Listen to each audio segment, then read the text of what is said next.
बिस्मिल्लाहिर्रहमानिर्रहीम। नाज़रीन अस्सलाम वालेकुम। मैं आपका मेज़बान साबिर शाकिर। आज है जनाब 25 दिसंबर साल 2020 और दिन है आज जुम्मतुल मुबारक का। आज आपसे एक और कौमी सियासत के बारे में बात करते हैं। आपको मालूम है कि इस वक्त वज़ीर-ए-आज़म और वज़ीर-ए-आज़म 11 और PDM के दरमियान एक ज़ोरदार कांटे का मुकाबला चल रहा है। बज़ाहिर तो PDM 11 जो है वो बहुत पसपाई की तरफ जा रही है और वज़ीर-ए-आज़म इमरान खान भरपूर तरीके से आगे बढ़ रहे हैं। इस दौरान पिछली वीडियो में मैंने आपको बताया था एक डेवलपमेंट हुई थी। शहबाज शरीफ साहब लीडर ऑफ अपोजिशन, उनके साथ मुलाकात की थी मोहम्मद अली दुरानी साहब ने, जो कि अहम मुलाकात है, जेल में हुई थी और उसमें कौमी डायलॉग की बात की गई और शहबाज शरीफ साहब ने कुछ शराइत पेश की और इस्तीफ़ों के बारे में बात की गई थी कि इस्तीफ़े नहीं दिए जाएंगे। और दूसरी जानिब army chief general Qamar Javed Bajwa DGISI general फैज़ हमीद की मुलाकात हुई थी वज़ीर-ए-आज़म इमरान खान साहब से। अब आते हैं जनाब इस्तीफ़ों की तरफ। सूरत हाल ये है कि इस्तीफ़ों के मामले में मुस्लिम लीग नवाज़ ख़ास तौर पे फंस चुकी है और वो इस तरीके से फंसी है कि जनाब मरीम सफदर साहिबा वर्सेस शहबाज शरीफ साहब, ये आपस में इनका टसल चल रही है। हुआ ये कि इस्तीफ़े जो हैं वो अरकान से, अरकान पार्लिमान से, अरकान कौमी असम्बली से, सूबाई असम्बली के अरकान से मुस्लिम लीग नवाज़ ने ले लिए और इस्तीफ़े लेके अपने पास रख लिए। अब उसमें हुआ ये कि उसमें से 2 इस्तीफ़े, ये इस्तीफ़े जहन में रखिएगा कि मरीम सफदर साहिबा के पास थे और किसी के पास नहीं थे और उनको जमा करवाए गए थे।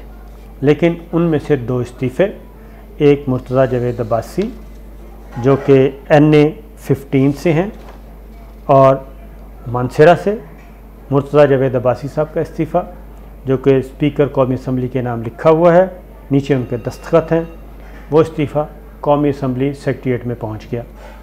और दूसरा इस्तीफ़ा वो है NA 14 यानी कि मानसरा से ही, और वो है जनाब डॉक्टर मोहम्मद सज्जाद साहब का। और ये इस्तीफ़ा भी पहुंच गया, ये स्पीकर कौमी असम्बली के नाम लिखा हुआ है और इनके वर्डिंग भी कमोबेश एक ही तरह के हैं। और ये भी इस्तीफ़ा पहुंच गया स्पीकर कौमी असम्बली सेक्रेटेरिएट। और ये दोनों इस्तीफ़े जावेद अब्बासी साहब और डॉक्टर मोहम्मद सज्जाद साहब जो कि अरकान कौमी असम्बली हैं, MNAs हैं, ये दोनों इस्तीफ़े उनके लेटर हेड्स पे लिखे हुए हैं और लेटर हेड्स पे उनका नाम भी मौजूद है और ऊपर जो साइन होता है गवर्नमेंट ऑफ पाकिस्तान का लोगो लगा हुआ है वो भी मौजूद है। ये इस्तीफ़े पहुंच के जनाब कौमी असम्बली सेक्रेटेरिएट में। उसके बाद अगली डेवलपमेंट ये हुई कि जब ये पहुंचे, अच्छा ये इस्तीफ़े लिखे हुए हैं, ये 8 तारीख का इस्तीफ़ा है, डॉक्टर सज्जाद साहब का हाथ से लिखा हुआ, अपना हाथ से दस्तखत है उनके, और 8 तारीख उस पर दस्तखत लिखी हुई है, दस्तखत के नीचे 8 दिसंबर, और 9 दिसंबर को ये इस्तीफ़ा भेजा जाता है, आगे फारवर्ड किया जाता है। अब हुआ ये कि कौमी असम्बली के एडिशनल सेक्रेटरी जो हैं लीगल, उन्होंने एक लेटर लिखा दोनों अरकान को और लेटर लिख के उसमें कहा गया है कि जनाब ये इस्तीफ़े आपकी तरफ से आए हैं और ये इस्तीफ़े बज़ाहिर दुरुस्त मालूम होते हैं, आपके दस्तखत भी ओरिजिनल हैं, आपके लेटर हेड्स भी ओरिजिनल हैं, ये सारा हो गया चेक। अब अगर इसके अलावा कोई और है तो आप 1 हफ़्ते के अंदर अंदर ज़ेर दस्तखती से रब्ता करें और स्पीकर कौमी असम्बली से मुलाकात तय करें ताकि इनके बारे में आगे इस प्रोसेस को बढ़ाया जाए। और अगर आप 7 रोज़ के अंदर अंदर जवाब देने से कासिर हैं या इसका कोई रिस्पॉन्ड नहीं करते तो फिर ये समझा जाएगा कि ये इस पर आपको कोई एतराज़ नहीं है और ये इस्तीफ़े मंजूर कर लिए जाएंगे। ये इस्तीफ़े आ गए। अब ये इस्तीफ़े कब से बात हो रही थी? नंबर 1 तो ये कि ये वहाँ से इस्तीफ़े कैसे पहुँचे। अच्छा एक और बात ज़हन में रखिए कि मुर्तज़ा जावेद अब्बासी साहब मरीम सफदर साहिबा के बहुत करीबी, उनके राइट हैंड तस्वुर किए जाते हैं। नवाज शरीफ साहब के भी डिप्टी स्पीकर थे पिछली असम्बली में। फिर ये कैप्टन सफदर साहब के इलाके से हैं, कैप्टन सफदर साहब भी मानसरा से हैं, यानी कि मज़ीद करीब। तो ये तो नहीं हो सकता कि इस्तीफ़े जो हैं ये जाली, इस पर तो कोई इनकार नहीं। और फिर डॉक्टर सज्जाद साहब भी कह चुके हैं और मुर्तज़ा जावेद अब्बासी साहब भी कह चुके हैं कि ये इस्तीफ़े जनाब ओरिजिनल हैं, ये तो हमने पार्टी लीडरशिप को दिए थे, ये कौमी असम्बली स्पीकर के पास कैसे पहुंच गए, ये हमें भी हैरानी है। तो 2-3 चीज़ें ज़रा जहन में रख लें।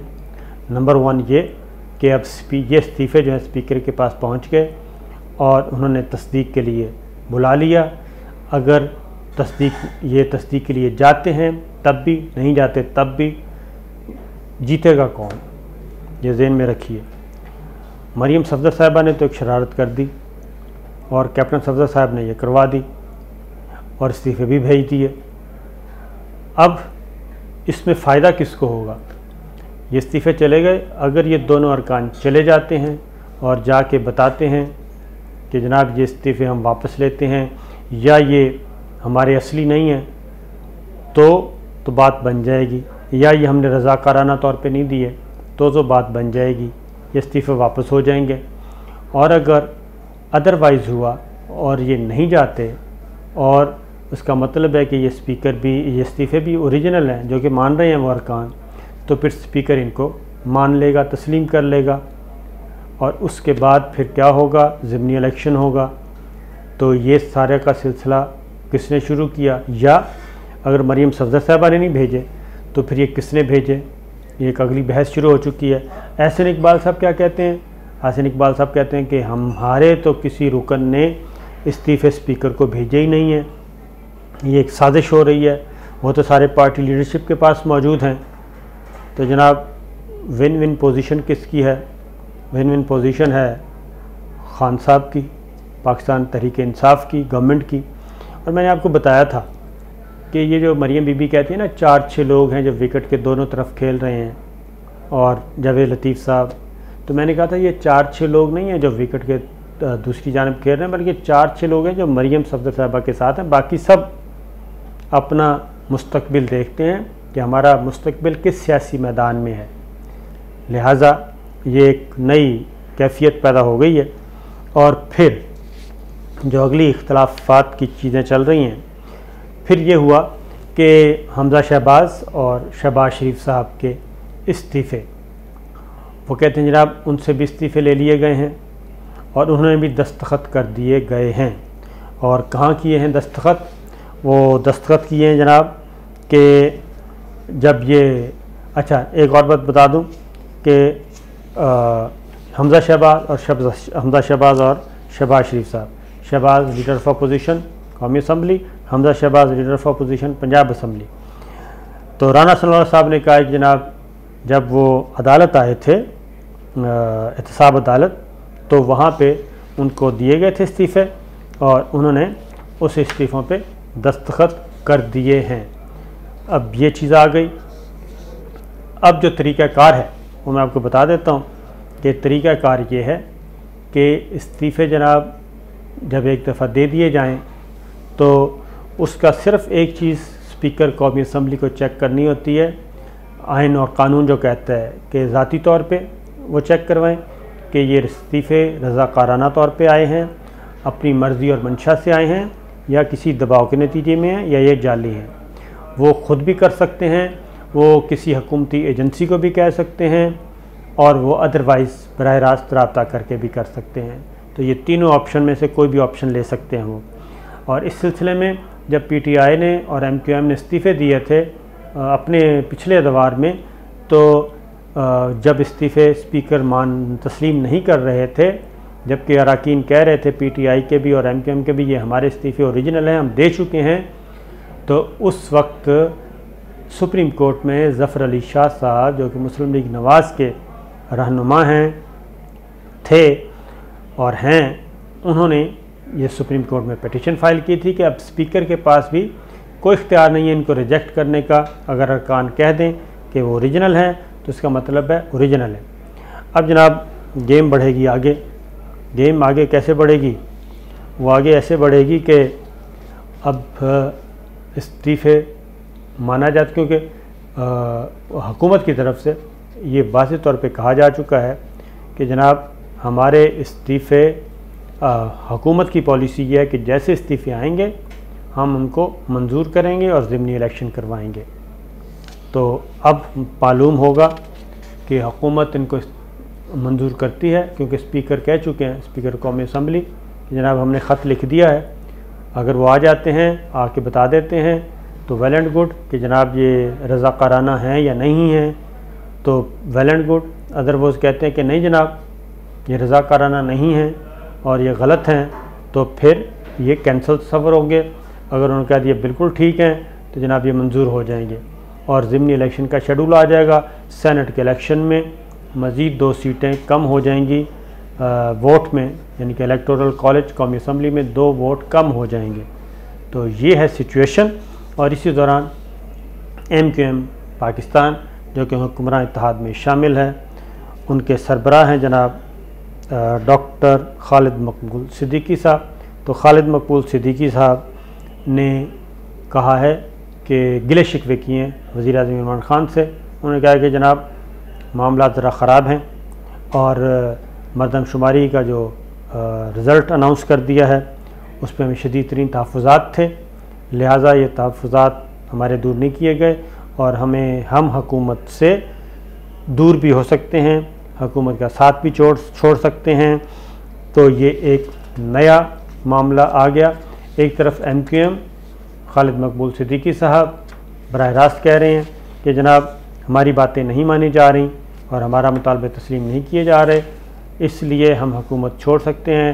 दूसरी जानिब फंक्शनल लीग हुक्मरान इत्तेहाद में शामिल, तो वो उनके सेक्रेटरी जनरल शहबाज शरीफ साहब से मुलाकात कर रहे हैं। तो इसको भी ज़रा जहन में रखिएगा, खिचड़ी क्या पक रही है। पीपल्स पार्टी की तरफ ज़रा जहन में रखिए कि लेटेस्ट डेवलपमेंट क्या है। पीपल्स पार्टी की तरफ से भी ये अनाउंसमेंट कर दी गई है कि जनाब बाकायदा तौर पे कि हम सेनेट में हुकूमत को वॉकओवर नहीं देंगे, सेनेट का इलेक्शन भरपूर तरीके से लड़ेंगे।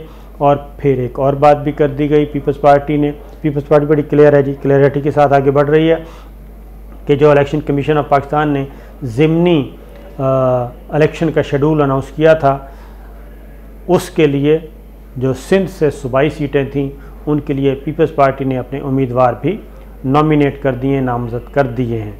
तो मामला ये बढ़ रहे हैं। मौलाना फजलुर रहमान साहब और मरियम सफदर साहबा साइड पे होती जा रही हैं, आइसोलेट हो गई हैं, लोनलीनेस, जबकि पीपल्स पार्टी दूसरी साइड पे चल रही है और वो अपने भरपूर तैयारी कर रही है इलेक्शन की। और ये सिचुएशन है जनाब, मैंने कहा आपसे ज़रा डिस्कस कर लूँ, आपको बता दूँ कि ये अपडेट्स चल रहे हैं इस्तीफ़ों की पॉलिटिक्स। फिर एक और बात भी है, धरने का ऑप्शन भी अब सोचा जा रहा है कि धरना भी अब हम नहीं देंगे। राना सनाउल्लाह साहब का एक तफसीली गुफ्तगू सामने आई है। वो कहते हैं कि अभी तो फ़ैसला ही नहीं हुआ, अभी तो इस्तीफ़ों की बात है, अभी तो वज़ीर-ए-आज़म इमरान ख़ान को इस्तीफ़े का अल्टीमेटम दिया है, फिर मौसम भी सही नहीं है जनवरी फरवरी का, तो ये हम उसके बाद मार्च अप्रैल में एक लॉन्ग मार्च करेंगे और आएंगे इस्लामाबाद और यहाँ आके सिचुएशन देखेंगे, फिर एक और धरने और लॉन्ग मार्च का अल्टीमेटम देंगे। वो 23 मार्च से लेके 23 अक्टूबर तक अगले साल किसी वक्त भी हो सकता है। तो हनोज़ दिल्ली दूर अस्त और ये एक तवील दौरानिए का रोड मैप है जनाब, और इससे आप अंदाज़ा कर सकते हैं कि वज़ीर-ए-आज़म इमरान ख़ान 11 किस तरीके से खेल रही है और उसके बाद PDM 11 किस तरीके से खेल रही है। और कायरा साहब पॉलिसी स्टेटमेंट दे चुके हैं कि जनाब पीपल्स पार्टी सेनेट का इलेक्शन भी लड़ेगी और ज़िमनी इलेक्शन में भी भरपूर हिस्सा लेगी और इस्तीफ़े हमारा ऑप्शन नहीं है, इस्तीफ़े तो आखिरी कहीं जाके हो सकता है। और यही बात एहसन इकबाल साहब ने कहा है कि ये तो भाई तुरुप के पत्ते हैं हमारे पास, देखेंगे कब इस्तेमाल करना है, अभी तो बहुत से ऑप्शंस बाकी हैं। तो ये सारी चीज़ों को अगर आप मिला के देखेंगे तो समझ आ जाएगी आपको कि कुछ ना कुछ हो रहा है पर्दे के पीछे। नज़र रखिएगा। इजाज़त दीजिए, अल्लाह हाफ़िज़।